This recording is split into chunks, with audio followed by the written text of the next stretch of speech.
ನನ್ನ ಹೆಸರು ವೈಷ್ಣವಿ ಸಂಗಮೇಶ್ ಪೂಜಾರಿ. ನಾನು 1ನೇ ತರಗತಿಯಲ್ಲಿ ಓದುತ್ತಿದ್ದೇನೆ.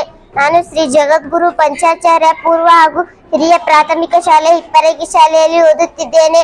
ನಾನು ಮೊಟ್ಟೆಯಲ್ಲಿ ಗಾಳಿ ಪ್ರಯೋಗವನ್ನು ಮಾಡುತ್ತಿದ್ದೇನೆ. ಈ ಪ್ರಯೋಗವನ್ನು ಮಾಡಲು ಬೇಕಾಗುವ ಸಾಮಗ್ರಿಗಳು: ಮೊಟ್ಟೆ, ಪಾತ್ರೆ, ಬಿಸಿ ನೀರು. ಮೊಟ್ಟೆಯಲ್ಲಿ ಗಾಳಿ ಇದೆ ಎಂಬುದು ನಿಮಗೆ ತಿಳಿದಿದೆಯೇ? ಇಲ್ಲವಾದರೆ ಈ ಪ್ರಯೋಗದ ಮೂಲಕ ತಿಳಿಯೋಣ. ಮೊಟ್ಟೆಯನ್ನು ಬಿಸಿ ನೀರಿನಲ್ಲಿ ಹಾಕಿದಾಗ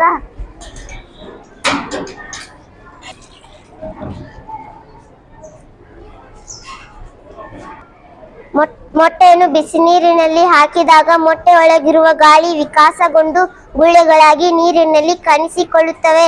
ಇಲ್ಲಿ ನೋಡಿ, ನಿಮಗೆ ಗುಳ್ಳೆಗಳು ಕಾಣಿಸಿಕೊಳ್ಳುತ್ತಿರಬಹುದು ಅಲ್ಲವೇ? ಮೊಟ್ಟೆ ಒಡೆದಿಲ್ಲದ ಕಾರಣ ಗಾಳಿ ಹೇಗೆ ಹೊರಬರುತ್ತದೆಂದು ನೀವು ಆಶ್ಚರ್ಯ ಪಡಬಹುದು. ಹೊರ ಕವಚವೇನು ಸೀಳಿರುವುದಿಲ್ಲ, ಆದರೆ ಕವಚದಲ್ಲಿ ಸುಮಾರು 7,000 ಸಣ್ಣ ಸಣ್ಣ ರಂಧ್ರಗಳಿರುತ್ತವೆ. ಈ ರಂಧ್ರಗಳು ಅನಿಲ ಹಾಗೂ ತೇವ ಹೊರಹೋಗುವಷ್ಟು ದೊಡ್ಡದಾಗಿರುತ್ತದೆ. ಆದರೆ ಅಪಾಯಕಾರಿ ಬ್ಯಾಕ್ಟೀರಿಯಾಗಳು ಒಳಬಾರದಷ್ಟು ಚಿಕ್ಕದಾಗಿರುತ್ತದೆ ಎಂಬುದನ್ನು ಮೊಟ್ಟೆಯಲ್ಲಿ ಗಾಳಿ ಪ್ರಯೋಗದ ಮೂಲಕ ತಿಳಿಯಬಹುದು.